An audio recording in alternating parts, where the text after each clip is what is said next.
কোথাও বলেন নাই যে প্রত্যেকটা মানুষকে আলেম হইতে হবে, মৌলানা হইতে হবে, হাফেজ হইতে হবে। যতটুকু জানার জন্য নিজের জীবন নবীর সুন্নাত তরিকায়, নবীর শরিয়া মেনে চলা যায়, এতটুকু ইলমে দ্বীন শিক্ষা করা খরচ। এর জন্য তো ঘটনা বর্ণিত আছে যে একজন বড় আলেমের থেকে একজন কামার যে হাতুড় দিয়ে অস্ত্র বানায়, সে একজন আলেমের থেকে বড় জান্নাত পেয়েছেন। সুবহানাল্লাহ। একজন আলেম যদি ঠিকমতো আমল না করে, তার খুবই ভয়াবহ অবস্থা।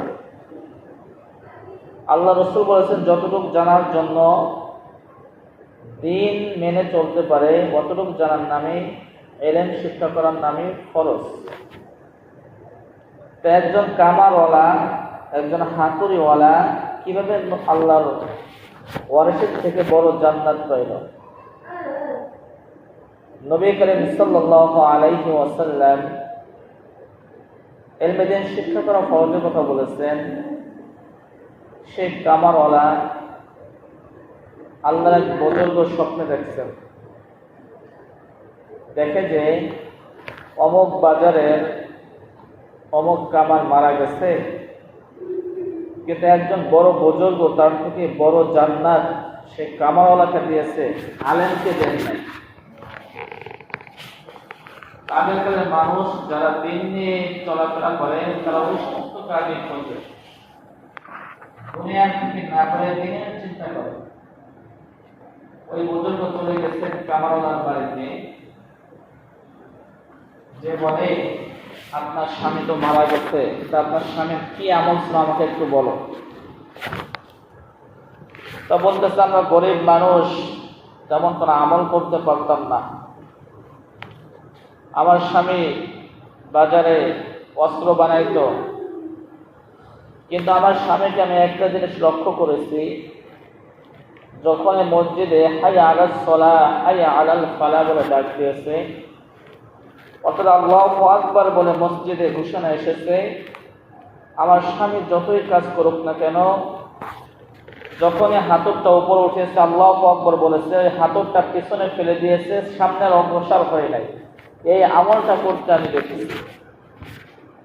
তখন ওই বুজুর্গ বলতেছে যে একজন কামারওয়ালা, একজন হাতুড়িওয়ালা আল্লাহকে এত মানছে যে কোরআনে বলেছেন, ফাইদা কুদিয়াতিস সালাত ফান্তাশিরু ফিল আরদ, যখনই আজান হয়ে যায় তখনই নামাজ আদায় করে নাও, ফান্তাশিরু ফিল আরদ, এরপরে তোমরা জমিনে ছড়িয়ে পড়ো। আর সেই কথাটার প্রতি খুবই আমল করেছে। এই জন্য রাসূল বলেন যে ইলমে দ্বীন শিক্ষা করা ফরজ। কামারওয়ালা শুনেছেন যে যখন আজান হয়ে যায় দুনিয়ায় কোনো কাজ করা যায় না, তিনি এই কথাটা আমল করেছেন, ফলে কি হয়েছে, একজন আলেমের থেকে তাকে বড় জান্নাতে পেয়েছেন। সুবহানাল্লাহ। আজ দেখেন, আমি আপনি মুসলমান বলে দাবি করি, জুমার দিন আজান হয়ে যায় কিন্তু মসজিদে আসতে মন চায় না। এটা আমার আপনার ইলম না থাকার কারণে, ইলমের প্রতি কদর না থাকার কারণে। রাসূল কারীম সাল্লাল্লাহু আলাইহি ওয়াসাল্লাম বলেছেন, প্রত্যেকটা মানুষকে দুইটি খোদা দিয়ে জন্ম দিয়েছে আল্লাহ তাআলা, দুনিয়াতে পাঠিয়েছেন। কয়টা খোদা দিয়ে? খোদা এক হলো পেটের খোদা, আর এক হলো যৌন খোদা। কয়টা খোদা? দুইটা খোদা দিয়ে পাঠিয়েছেন আল্লাহ তাআলা। প্রত্যেকটা মানুষের পেটের খোদা আছে। দেখেন, আজ আমি আপনি যতই কষ্ট করি না কেন, এমনি এমনি করতেছি না। আমার আপনার সন্তান আছে, আমার খাইতে হবে, আমার সন্তানদেরকে খাওয়াতে হবে। এই যে একটা পেটের খোদা না, এটা আল্লাহ পাক রব্বুল আলামিন অটোমেটিক সৃষ্টি করে দিয়েছেন। কিন্তু আল্লাহ পাক রব্বুল আলামিন এটাও বলে দিয়েছেন, তোমাকে যে দুইটা খোদা দেওয়া হয়েছে, এই দুইটা খোদা তুমি কিভাবে কামাই রোজগার করবা। তোমাকে শক্তি দেওয়া হবে, তোমাকে বয়স দেওয়া হবে, যৌবন দেওয়া হবে। তুমি অন্যায়ভাবেও কামাই করতে পারো, সৎভাবেও কামাই করতে পারো। তুমি যদি অন্যায়ভাবে কামাই করো তাহলে তোমার জন্য রয়েছে চিরস্থায়ী জাহান্নাম। আর তুমি যদি সৎভাবে কামাই করো তাহলে তোমার জন্য রয়েছে জান্নাত। আজ তো আমি আপনি এগুলো জানতে চাই না। আমি আপনি কামাই রোজগার করতেছি ঠিকই, কিন্তু আমার আপনার কামাই রোজগারের ভিতর হারাম ঢুকে যাইতেছে। আজ আমি আপনি মনে করতেছি না আমি তো ভালো কামাই করতেছি, আমার কামের ভিতরে কোনো হারাম নাই। এটা আমার আপনার মনের ধারণা। ছোট্ট একটা উদাহরণ দিলে বুঝে আসবে। এই বর্তমান আপনার পাটের কাজ করতেছেন, 5 ঘন্টা সময় আপনি মহাজনকে কাজ করে দেবেন, আপনাকে 500 টাকা দেবেন। আপনার মনের মতো যদি কাজ না করতে পারেন, মহাজনের যতটুকু চাওয়া, যত হক আদায় করে কাজ করতে হবে, ওইভাবে আপনি যদি কাজ না করেন, আপনার খাওয়ার টাইম ছিল আধা ঘন্টা, সেখানে আপনি 45 মিনিট সময় লাগিয়েছেন, ওখানে 15 মিনিট আপনি অপচয় করেছেন, মহাজনকে ক্ষতি করেছেন। আপনি যখন টাকা নেবেন, ওই 15 মিনিট যে নষ্ট করেছেন, ওই 15 মিনিটের টাকা আপনার নেওয়া যাবে না। আপনি যখন ওই 15 মিনিটের টাকা আপনি নেবেন, তখন ওই টাকাটা আপনার জন্য হারাম হয়ে গেল। কি হয়ে গেল বলেন? আপনার জন্য হারাম হয়ে গেল। কিন্তু মুসলমান, এটা আমি আপনি কোনো কিছু মনে করতেছি না। আমি আপনি মনে করতেছি না, মহাজনকে বুঝ দিলে হলো যে আমি তো কাজ করছি। মহাজন আপনার কাছে নাই, মহাজন থাকতে যেমন ভাবে আপনি কাজ করেন, কিন্তু মহাজন সরে গেলে আপনি সেইভাবে কাজ করতেছেন না। শুনে রাখুন, রাসূল বলেছে, আপনি মহাজন থাকতে যেরকম কাজ করেছেন ওরকম যদি কাজ না করেন, আপনার জন্য টাকা নেওয়া হারাম হবে, আর এই হারামের জন্য আপনি জাহান্নামে যাবেন। আজ তো আমার আপনার এটা মনে পড়ে না। ইসলাম একেবারে সহজ, মানলে সহজ, না মানলে অনেক কঠিন। এক আল্লাহর বুজুর্গ সারা জীবন ভর ইবাদত করেছেন, সামান্য একটুর জন্য জাহান্নাম তার স্থান হয়েছে। এক আল্লাহর বুজুর্গ দাওয়াত খেতে গেছে। দাওয়াত খেতে যাওয়ার সময় মাংস খেয়েছে, দাঁতের ভিতরে ঢুকে থাকে না অনেক মাংস। তো একজনের পালা রয়েছে সোন চেনেন? সোনের পালা রয়েছে। ওই একটা সোন নিয়ে দাঁত খোঁচাতে খোঁচাতে বাড়ির দিকে চলে গেছে। তার স্বপ্নে দেখিয়েছে এক বুজুর্গকে যে তুমি যাও, ওই বাড়িতে যাও, যে বলো সে সারাটা জীবন ভর ইবাদত করেছে, একটা সোন সে দাওয়াত খেয়ে এসেছিল, দাঁতের ভিতরে একটু ময়লা ঢুকছিল, ওই সোনটা না বলে ধরার কারণে তার আযাব হইতেছে। ওই লোকটা চলে গেছে যে অমুক ব্যক্তি আল্লাহ তাআলা আপনার এখান থেকে একটা সোন নিয়েছিল। তা সাধারণত সোনের জন্য যদি তার ঠিকানা জাহান্নাম হয়ে থাকে, তাহলে একবার একটু চিন্তা করে দেখেন, আমি আপনি কতজনের সম্পদ না করে খাইতেছি, কতজনের সম্পদ অন্যায়ভাবে গ্রহণ করতেছি। গাছের একটা আমরা আমি আপনি দেখতেছি পেকে গেছে, আমি আপনি নিয়ে যাইতেছি, একটা কাঁঠাল নিয়ে যাইতেছি, রাস্তায় একটা পেয়ারা পড়ে আছে সেটা নিয়ে যাইতেছি।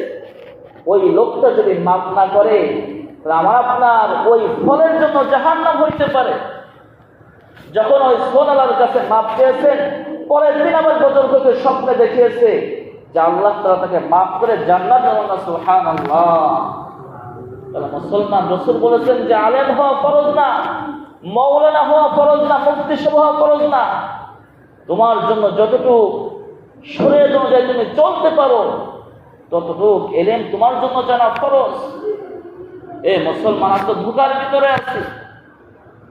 আমার আপনার যৌবনকালের হিসাব হবে। যৌবনটাকে আল্লাহ তাআলা দিয়েছেন, কোথায় ব্যয় করেছো, কোথায় খরচ করেছো, কিভাবে কামাই রোজগার করেছো। এ মুসলমান, আজ আমি আপনি যারা অন্যায়ভাবে কামাই রোজগার করতেছি, আমি কামাই করতেছি, আমার হিসাব দিতে হবে। আমার হিসাব অন্য কেউ দিবে না। আমার সন্তানকে যদি জিজ্ঞাসা করা হয়, তোমার বাপ কামাই করেছে, চলো তোমার বাপের সাথে জাহান্নামে চলো, সন্তান হবে না। আমার পিতা যদি আমাকে অন্যায়ভাবে না খাওয়াইতো, আমি খাইতাম না। আমার পিতাকে বলি নাই যে তুমি হারামভাবে কামাই রোজগার করো, আমাদেরকে খাওয়াও। এই কথা আমি কখনো বলে নাই। আজ বিবিকে খুশি করার জন্য হারাম ভাবে কামাই রোজগার করতেছি, বিবি সেই দিন উল্টা মন নিবে যে আমার স্বামীকে আমি বলি নাই যে তুমি অন্যায়ভাবে কামাই রোজগার করে এনে আমাদেরকে খাওয়াও, এই কথা আমি বলি নাই। আমার স্বামীকে জাহান্নামে নিয়ে যাও, আমি আমার স্বামীর ধারবার নিব না। তাহলে মুসলমান একটু চিন্তা করে দেখো, আল্লাহ তাআলা আমাকে আপনাকে কি জন্য পাঠিয়েছেন। তাই শুরুতে বলছিলাম খোদা কয় প্রকার, দুই প্রকার। প্রত্যেকটা মানুষকে দুই প্রকার খোদা দিয়ে দুনিয়াতে পাঠিয়েছে। একটা হলো পেটের খোদা, আর হলো যৌন খোদা। যৌন খোদা খুবই ভয়ঙ্কর। মানুষ পেটের খোদার জন্য গুনায় লিপ্ত হয়, মানুষ যৌন খোদার জন্য মানুষ গুনায় লিপ্ত হয়। আল্লাহ তাআলা বলেছেন ওয়াল্লাযীনা হুম লিফুরুজিহিম হাফিজুন, তুমি তোমার লজ্জা স্থানকে হেফাজত করো। ইল্লা আলা আজওয়াজিহিম আও মা মালাকাত আইমানুহুম ফাইন্নাহুম গায়রু মালুমিন, কিন্তু দুটি স্থান ব্যতীত অন্য কোথাও লজ্জা স্থান ব্যবহার করা যাবে না। রাসূল ঘোষণা দিয়েছেন ইল্লা আলা আজওয়াজিহিম, তোমার স্ত্রীগণ এবং দাসীগণ। কিন্তু রাসূল বলে দিয়েছেন দাসীর পন্থা বাদ, শুধু এখন বাকি রইল স্ত্রীগণ। তোমার স্ত্রী ব্যতীত অন্য কোথাও তুমি লজ্জা স্থান ব্যবহার করতে পারবে না। ফামান ইবতাগা ওয়ারাআ যালিকা ফাউলাইকা হুমুল আদুন, যখন তোমার স্ত্রীগণ ব্যতীত অন্য কোথাও লজ্জা স্থান ব্যবহার করবা, তুমি সীমা লঙ্ঘনকারী, তোমার জন্য রয়েছে চিরস্থায়ী জাহান্নাম। নাউযুবিল্লাহ। আর দেখেন মুসলমান, এই লজ্জা স্থানের জন্য, যৌন ক্ষুধার জন্য মানুষ কত নিচে নামতে পারে। আপনি যখনই যৌন ক্ষুধার জন্য গুনাহে লিপ্ত হবেন, আল্লাহ পাক রব্বুল আলামিন আপনাকে বাদশা থেকে ফকির বানিয়ে দিবেন, এমপি থেকে একজন সাধারণ মানুষ বানিয়ে দিবেন। বর্তমান ফেসবুকের যুগ, সকলেই খবর দেখেন, খবর জানেন। আজকে আপনি এমপি ছিলেন, আপনি একটি গুনাহে লিপ্ত হয়েছেন, আপনি আগামীকাল সাধারণ মানুষ হবেন। এর জন্য গুনাহ আপনাকে একেবারে নিচেও বানিয়ে দিবে। যেমন নাকি নদীর কাছে আপনাকে উপর উঠাবে, গুনাহের কাজ কি করবে? নিচেই নামিয়ে দিবে। এজন্য মুসলমান সাবধান। আল্লাহ রাসূল বলেছেন দুইটি কাজ যে করতে পারবে তার জান্নাতের ঠিকানা আমি রাসূল দিব। কে বলছে? যে আমি রাসূল তার জিম্মাদারি দিব। দুইটি কাজে ওয়াদা আমাকে দিতে হবে। কয়টি কাজে ওয়াদা? আল্লাহ রাসূল বলেন সাহাবীদেরকে, এক নম্বরে জবানকে হেফাজত করতে হবে। কি করতে হবে? দেখেন, এই জবানের মাধ্যমে সমস্ত গুনাহের উৎস শুরু হয়। আপনি একটা মেয়ের সাথে কথা বলবেন, এই জবানের দ্বারাই শুরু হয়েছে। প্রথম দিন সালাম দিয়েছেন, পরের দিন হ্যালো, বাসা কোথায় কোথায় কোথায়, এই জবানের দ্বারা আপনি গুনাহের কাজে শুরু হয়েছে। আপনি একজনের সম্পদ মেরে খাবেন, এই জবানের মাধ্যমে কথাবার্তা শুরু হবে। যে কারের দিয়ে কিভাবে মারা যায়, কারের কিভাবে কুটনামি লাগানো যায়, জবানের মাধ্যমে শুরু হয়েছে। এই জন্য রাসূল বলেন তোমার জবানকে তুমি যদি হেফাজত করতে পারো, আমি রাসূল তোমার জান্নাতের দাবিদার নিলাম, আমি রাসূল তোমাকে জান্নাতে নিয়ে যাব। এক নম্বর কি বলছি? জবানকে হেফাজত করবো তো ইনশাআল্লাহ। দুই নম্বরে রাসূল বলেন দুই পায়ের মাঝে যে লজ্জা স্থান আছে, এই লজ্জা স্থানকে যদি তুমি হেফাজত করতে পারো, আমি রাসূল তোমার জান্নাতে নিয়ে যাব। সুবহানাল্লাহ। আমল যদি করা একেবারে সহজ, আর যারা গুনাহের, যারা ফাসিক, তাদের জন্য অনেক কঠিন। আমার জবানকে আমি যদি হেফাজত করি, কেউ কোনো কিছু বলতে পারবে না। আমার লজ্জা স্থানে যদি আমি হেফাজত করি, আমাকে কেউ জোর করে কোথাও নিয়ে যাবে না। নিয়ে যাবে নাকি ভাই? জোর করে কেউ নিয়ে যাবে না। আমার মুখ দিয়ে আমি ফাহিশা কথা বললাম না, ভাইয়ের সবাই দেখা হলো, সালাম কালাম কথাবার্তা বললাম, একদল লোক আছে মুখে শুধু ফাহিশার কথা। রাসূল বলেন এদের জন্য খুবই ভয়ানক আযাব রয়েছে, আযাব অপেক্ষা করতেছে। আজ মুসলমান কেন বুঝে আসে না? রাসূল তো বলে দিয়েছেন যে একেবারেই সহজ, ইসলাম একেবারেই সহজ, মানলে একেবারেই সহজ। আজ মুসলমান মানতে রাজি নাই। আজ মুসলমান মনে করে দুনিয়ায় সবকিছু না। আমার আপনার বুঝে আসবে দুনিয়া একেবারেই ক্ষণস্থায়ী।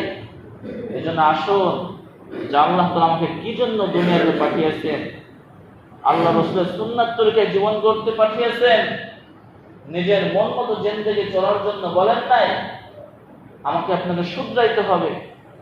মালাকুল মউত আসলে শুধরাবো এমনটা না, আল্লাহ তো ওটা কোরআনে বলে দিয়েছেন, ওয়াউদিয়াল কিতাব ফাতরাল মুজরিমিন মুশফিকুন মা ফি ওয়া ইয়াকুলু ওয়াইলাতানা মা লিহাযাল কিতাব। যেদিন তোমার কাছে মালাকুল মউত চলে আসবে সেদিন তুমি শুধরাবা, তোমার তওবা সেদিন গ্রহণ করা হবে না। ওয়ালাইসাতিত তাওবাতু লিল্লাযিনা ইয়ামালুনা সাইয়্যাত হাত্তা ইযা হাদারা আহাদাহুমুল মাউত। তোমার মউত যেদিন তোমার কাছে চলে আসবে, তুমি সেদিন যদি শুধরাইতে চাও, সেদিন শুধরানোর সুযোগ দেওয়া হবে না। এই জন্য মালাকুল মউত আসে আগে জীবনকে গর্ব দেয় ইনশাআল্লাহ, নবীর সুন্নাতকে জীবন গর্ব দেয় ইনশাআল্লাহ, পাঁচ ওয়াক্ত নামাজ পড়ব দেয় ইনশাআল্লাহ। আল্লাহ তোমাদের সকলকে নবীর সুন্নাতের জীবন করার তৌফিক দান করুন।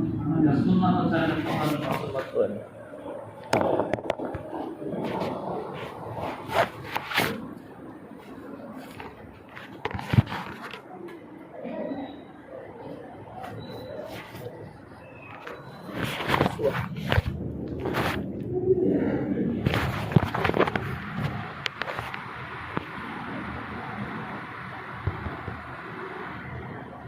কোথাও বলেন নাই যে প্রত্যেকটা মানুষকে আলেম হইতে হবে, মৌলানা হইতে হবে, হাফেজ হইতে হবে।